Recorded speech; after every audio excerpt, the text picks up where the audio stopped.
አብርሃም የማይታመን ነገር አደረገ።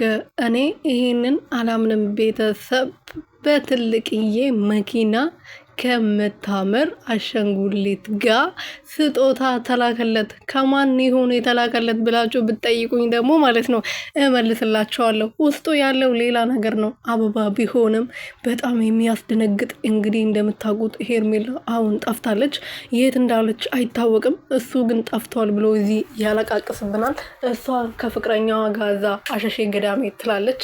ግን አብርሃም ደግሞ ይሄን ነገር ሲያይ ማመን ነው ያቃተው።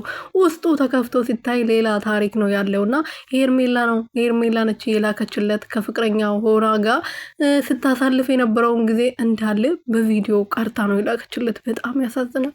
አንጀት ነው የሚበላው። አብርሃም እዚህ ሩትዬን እየገፋ የማንም እዚህ ትላንትና ለመጣችሁ ለማንም ሴት እንትን ሲከራከር ነበረ።